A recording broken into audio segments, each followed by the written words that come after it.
مرحبا، كيفكن؟ بايرن ميونخ وريال مدريد وأوليسي ووجع الراس، وهل سوف يأتي اللاعب إلى ريال مدريد أم سوف يستمر في ميونخ؟ تعالوا نفوت بالموضوع فورا. أوليسي وريال مدريد بالفترة الأخيرة سمعنا أخبار كالتالي: أوليسي عم بيسأل اللاعبين الفرنسيين اللي بيلعبوا بريال مدريد حول وضعية ريال مدريد، حول مدينة مدريد، حول البيئة في النادي، حول خطط النادي، حول بعض الزملاء الموجودين بالفريق. عم بيسأل وحابب يروح إلى نادي ريال مدريد، شايف إنه خطوة ريال مدريد هي الخطوة الأفضل بمسيرته. بنفس الوقت المصادر الألمانية عم تقول عكس هذا الكلام تماما، وعم تقول إنه أوليسي سعيد في ميونخ بالفترة الأخيرة. المشكلة الأكبر أنا برأيي انه المصادر اللي حكت انه اوليس عم يحكي مع بعض اللاعبين الفرنسيين، اللي هي ليكيب اللي هي المصادر الفرنسيه، للاسف الشديد كانت بالفتره الاخيره اخبارها كلها خاطئه، والناس مفكرتها مصدر موثوق للاسف الشديد، لانه هو مصدر له تاريخ كبير جدا كوسيله اعلاميه. بس بالفتره الاخيره اللي بيتابعوا سوق الانتقالات بيعرف انه كانت ليكيب عم تنزل كتير اخبار خاطئه. والمشكله حتى المصادر الالمانيه كمان بالفتره الاخيره كان عندها كتير اخبار خاطئه. فانت هلا حاليا ضايع، مالك عارفان انه هذا اللاعب اللي بتفيق الصبح بتلاقي خبر كاتب انه اللاعب قريب من ريال مدريد، وبنفس اليوم بالليل بتلاقي خبر اللاعب سعيد في ميونخ. ما راح تعرف توصل لنتيجه. بس رح اقول لكم شغله: الاعلام شايف حاليا جمهور ريال مدريد هن اكثر جمهور ممكن يفيدهم. ليش؟ رح يعطيهم لايكات، ورح يعطيهم تعليقات، ورح يعطيهم دعم، ورح يعطيهم مشاركات، لانه صفقه اوليسي لنادي ريال مدريد هي الصفقه الاعلى جدلا في العالم حاليا بدون مبالغه. بس الموضوع معقد اكثر من هيك بكثير. اذا بدك تشرح عن صفقه اوليسي لريال مدريد، اذا بدك تبني توقعات انه هذا اللاعب بده يجي او لن ياتي الى ريال مدريد، بدك تبنيه على طريقه اكاديميه، بدك تبنيه حسب دراسه وضع الفريقين، تاريخ الفريقين، اذا صارت حادثه تاريخيه، وتبني هذا الكلام على الواقع اليوم. نادي ميونخ انا بالنسبه لي هو واحد من اكبر الانديه في التاريخ، نادي قاعد بصف ريال مدريد. فانا بالنسبه لي بايرن ميونخ اساس الكره الالمانيه. انتهينا لهون. بايرن ميونخ عنده قاعده اللي هي كالتالي: الجمهور يدفع الأموال من أجل حضور النجوم، والنجوم يجب عليها أن تقود الفريق للفوز. لا يدفع الجمهور الأموال من أجل بيع النجوم. فهمتوا؟ يعني أنت كجمهور بايرن ميونخ عندهم هاي الشغلة حلوة جدا ومهمة جدا. هن بيهتموا جدا لجمهورهم. فإذا في عضو من الجمهور هن بيقدروا فكرة إنه هذا العضو عم بيدفع مثلا حق البطاقة الموسمية قديش، والله ما بعرف، عم بيدفع 1000 يورو، 1500، 2000 يورو حق بطاقة موسمية. هن بيقدروا إنه هذا الشخص دفع حق البطاقة الموسمية ليحضر نجوم الفريق ويشوف فريقه عم يفوز، ما دفع هذا الرقم لحتى يشوف فريقه عم يخسر النجوم. فبايرن ميونخ ماشيين على هي القاعده. بتمنى تكون وصلتكم فكرتي. بايرن ميونخ نادي ما له بحاجه اموال. انتم فاكرين اذا نادي ريال مدريد دفع 50 او 100 مليون يورو او 150 مليون يورو في اوليسي، ميونخ بده يوافق؟ مجانين انتم. ميونخ ما راح يوافق، مستحيل يوافق. نادي ميونخ ما له بحاجه الاموال اصلا. نادي ميونخ، تعالوا احكي لكم عن الحادثه التاريخيه اللي اصلا انتم لازم تربطوا افكاركم فيها. بس اسمعوا: حين جاء بيريز إلى نادي ريال مدريد، عاد بيريز إلى نادي ريال مدريد بموسمه الأول، عاد فكرة الجالاكتيكوس لنادي ريال مدريد. تعاقد مع كريستيانو رونالدو، تعاقد مع كاكا، تعاقد مع تشابي ألونسو، تعاقد مع بنزيما، تعاقد مع البايول، أنا تعاقد مع المدرب بيليغريني. خلص فترة الجالاكتيكوس الثانية. بس كان بيريز عنده هدف أخير، وهو بنفس سوق الانتقالات التعاقد مع فرانك ريبيري لاعب بايرن ميونخ. وفعلا قدم عرض رسمي للنادي بايرن ميونخ. نادي بايرن ميونخ قال له ما راح نبيعك. بيريز رفع الرقم ووصل الرقم ليكون فرانك ريبيري ثالث اغلى لاعب في تاريخ كرة القدم، متفوق بوقتها على كاكا وقل بس من رونالدو وزيدان. بايرن ميونخ قال لا، ما راح نبيع اللاعب. رجع بيريز رفع العرض الى 80 مليون يورو وكسر رقم زيدان. كمان ميونخ رجع قال لا، بايرن ميونخ ما باع فرانك ريبيري. المشكله الاكبر انه فرانك ريبيري نفسه صرح انه هو حابب يروح الى نادي ريال مدريد. والمشكله الاكبر انه حتى قاطع تدريبات بايرن ميونخ بحجه المرض. متخيلين؟ يعني اللاعب تمرد، واللاعب اعلن عن رغبته بالرحيل، وريال مدريد قدم عرض رسمي ورقم كبير جدا، وبايرن ميونخ رفض. ليش؟ لانه بايرن ميونخ لا يبيع نجومه الا اذا هو كان حابب يبيعها. اذا هو حابب يطلع هذا النجم ممكن يبيعه. انتهى الموضوع. فمثال كمثال ليفاندوفسكي، كانوا هن عم يتفاوضوا مع هالاند بدون علم ليفاندوفسكي، بس هن كان عندهم الخطه براسهم: بدنا راس حربة جديد. فطلع ليفاندوفسكي من الفريق بعد ما وصلوا الخبر. فبس كان نادي ميونخ ما عنده مشكله انه يروح ليفاندوفسكي مع السلامه، لانه نحن بلشنا اصلا نخطط بالمرحله ما بعد ليفاندوفسكي.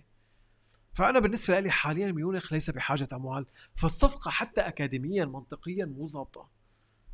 فانا مشان هيك عم بقول لكم حاولوا قدر الامكان لا تسمعوا كثير الاشاعات، لا تتعبوا حالكم. نادي بايرن ميونخ لن يبيع اللاعب الا بحاله واحده، وهي وصول رقم ممكن يوصل الى ما بين ال 250 و 300 مليون يورو. رح تقول لي مجنون يا محمود، طيب انا هذا شايف الواقع.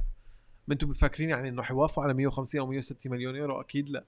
يعني شو بيختلف عن إيساك بكم مليون، ولا بيختلف عن فيرز بكم مليون؟ اكيد لا.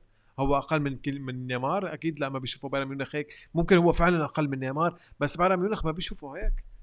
فانا بالنسبه لي الوضع محسس جدا حول اوليسي. انا بالنسبه لي كرأي شخصي، النادي ما تفاوض مع اوليسي، النادي ما تفاوض مع وكلاء اعمال اوليسي، النادي ما قدم ابدا اي عرض رسمي لنادي بايرن ميونخ. النادي محترم جدا نادي بايرن ميونخ وطالع عده بيانات، وانا حتى بستغرب من العالم انه ما عم بتصدقوا بيان نادي ريال مدريد وعم بتصدقوا صحفيين يعني مالهم معروفين من هنن.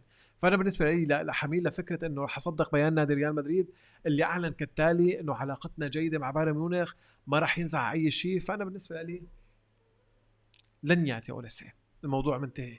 وبعرف بنهايه سوق الانتقالات اداره البايرن رح تروح على منزل اوليسي مثل ما عملوا بمنزل فرانك ريبيري، راحوا على بيته قعدوا مع فرانك ريبيري بعد ما فشت الصفقه، قالوا لهم نحن بدنا اياك تكون اساس لمشروع الفريق.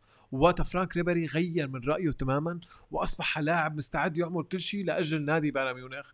هن كانوا عم يتحكموا بهي اللحظه العاطفيه انه جاك نادي ريال مدريد، بس لا طول بالك يعني كمان انت عم تلعب بميونخ. فهن عم يمشوا بنفس الطريقه لاوليسي. بنهايه الموسم رح يروحوا لبيته لاوليسي يهدوه يروقوه، حبيبي انت عم تلعب ببايرن ميونخ، ما عم تلعب باي نادي في العالم، انت اصلا شرف لك انك لابس قميص بايرن ميونخ. رح يرجعوه لفكره انه انت ما عم تلعب باي محل، انت عم تلعب في نادي عنده قاعد بنفس الصف نادي ريال مدريد. فهي خطه بايرن ميونخ. اتوقع انه حيضلوا رافضين موضوع الصفقه الا بحاله واحده، مثل ما حكيت رقم مذهل ما بين 250 الى 300 مليون يورو مع شرط رحيل فينيسيو جونيور. ريال مدريد كاداره كانوا واضحين تماما، نحن ما قدمنا اي عرض رسمي، نحن عنا هدف تاني اللي هو تجديد عقد فينيسيو جونيور. بس بحال طلع فينيسيو جونيور من ريال مدريد، فوقتها بيريز فعلا رح يفكر بالحياة ما بعد فينيسيو جونيور.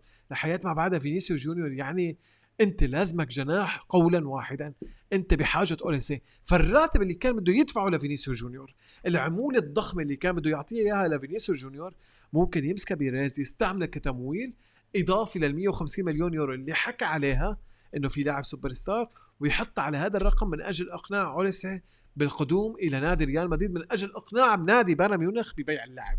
غير هيك مستحيل. مستحيل. طلع فينيسيوس اوكي ممكن نفتح باب للنقاش حول الموضوع، فينيسيوس مستمر مستحيل. وتعالوا احكي لكم شغله رح تزعلكم هي الشغله. لا اتوقع بان نادي ريال مدريد ممكن يتعاقد مع اسم جديد، لا انسو فرنانديز، لا اوسمان، لا شلوتربيك، ولا اي حدا. ممكن يجيبوا قلب دفاع جيد، بس غير هيك ما بتوقع في لاعب وسط، ما بتوقع في لاعب هجوم، ما بتوقع في جناح اصلا. حتى انت اذا فكرت الموضوع بدون عاطفه، كب عاطفتك على جنب. دومو فرايس قدم مونديال ممتاز، كوكوريا قدم مونديال ممتاز، بيلينغهام قدم مونديال ممتاز، كيليان مبابي قدم مونديال ممتاز، فينيسيوس حتى قدم مونديال جيد. وعندك كمان انت حتى اردا جولر، مع العلم طلع من الدور الاول، اردا جولر مع منتخب تركيا كان جيد جدا، حتى ابراهيم دياز كان لاعب جيد مع منتخب المغرب. فكل هاي الشغلات بتثبت شغله اللي هي كالتالي: الفريق عنده نجوم، الفريق عنده جودة، الفريق كمهارات فردية ممتاز جدا، بس هذا الفريق ما عم بينسجم مع بعضه في نادي ريال مدريد. فمشان هيك بيريز قرر تعيين مورينيو لحتى يقدر نوعا ما يتحكم بسوق يتحكم بغرفة الملابس، ويقدر يحط هذا التوازن بين اللاعبين ويلاقي خطة الأفضل للاعبين. فهمتوا الفكرة؟ بيريز بيعرف تماما انه مورينيو حاليا ما راح يعمل لك التيكي تاكا ولا راح يعمل لك كرة القدم الحديثة، بس مورينيو قدر الامكان راح يسيطر على غرفة الملابس ويحاول يخلي اللاعبين يقتنعوا بادوارهم الجديدة. فالموضوع انا بالنسبة لي بسوق الانتقالات يعني راح يكون بس في تغيير، رفع الجودة من ناحية الانسجام. اللاعبين تألقوا بكأس العالم، المشكلة في نادي ريال مدريد، كبيئة نادي ريال مدريد عندنا زخم أسماء مخيف جدا. يعني لهلا نحن موجود عندنا غونزالو غارسيا، لهلا موجود عندنا على اليمين أكثر من لاعب، موجود عندنا فرانكو ماستانتونو، موجود عندنا إبراهيم دياز، موجود عندنا حتى آدا جولر ممكن يروح على اليمين، موجود عندنا رودريجو. فموجود عندنا كتير أسماء وعندنا كتير خيارات، وكل جناح فيهم عنده ميزات تفرق عن الثاني. ف ريال مدريد عن جد عنده اسماء، وريال مدريد ليس بحاجه نجوم انك تدفع لهم 300 و400 مليون يورو. اوكي اوليسي لاعب نجم، اوليسي لاعب سوبر ستار، بس بالنهايه يعني اوليسي بحال جاي لنادي ريال مدريد ما راح يكون اللاعب اللي كل مباراه يسجل لك فيها هدف ويصنع لك فيها 3 اهداف 4 اهداف. ممكن ينشر السحر، لا جدال بذلك، ممكن هو مستقبل كره القدم في العالم، لا جدال بذلك، بس في نفس الوقت اوليسي يعني انا برايي صعب ينتقل لنادي ريال مدريد. ففي شغله مهمه كمان حابب احكي عليها، هي ليش انا كان عببني رايي انه سوق انتقالات نادي ريال مدريد لن يحدث بالايام القادمه، لانه مورينيو اللي درس تاريخه، اللي درس مسيرته بكل حياته، هذا الرجل بيهتم جدا للفتره الاستعداديه، وبالفتره الاستعداديه بيحب يكون كل لاعبينه موجودين، وما بيحب فكره انك تجيب لاعب اخر اسبوع او اسبوعين ابدا. طلعوا بتجاربه بريال مدريد بفترته الاولى بريال مدريد، فورا النادي خلص صفقه اوزيل، خلص صفقه غديره، خلص صفقه مين كمان كان في، اوزيل غديره ودي ماريا. بالموسم اللي بعده خلص فورا صفقات مثل، بالموسم اللي بعده مين كان في، كوينتراو. فريال مدريد من نوعيه الانديه، مورينيو من نوعيه المدربين عفوا، اللي بيقول لك انه انا بس بدي تحسم لي الصفقات بالبدايه، وانا عندي فتره استعداديه بظبط فيها الفريق على كيفي. فصعب ريال مدريد يضغط على مورينيو، يضغط على تاريخ مورينيو بهالطريقه ويجيب له لاعب فجاه بكل بساطه. فانا شايف الموضوع يعني لن ياتي لاعب جديد، لن ياتي اوليسي، لا تخلوا الاعلام يتحكم فيكم ويحاول قدر الامكان يسرق عقولكم. يعني الواقع، التاريخ، الارقام، البيانات، الحياه بتقول اوليسي لن يرحل الى اي نادي في العالم. وبايرن ميونخ حتى لو طلع اوليسي قال بدي انتقل لنادي ريال مدريد، بايرن ميونخ بده يحتوي الموقف ويحاول قدر الامكان يغير راي اللاعب، وبس يبلش الموسم رح يقعدوه معه ويحاولوا حتى يمددوا عقده. ف هذا رأيي بموضوع اوليسي. المهم بتمنى تكون عجبتكم الحلقة، بتمنى تعملوا اعجاب لمحمود خوم على الفيسبوك، تيك توك، انستغرام. بتمنى تشتركوا بالقناة، تكتبوا لي رأيكم بالتعليقات. مع السلامة.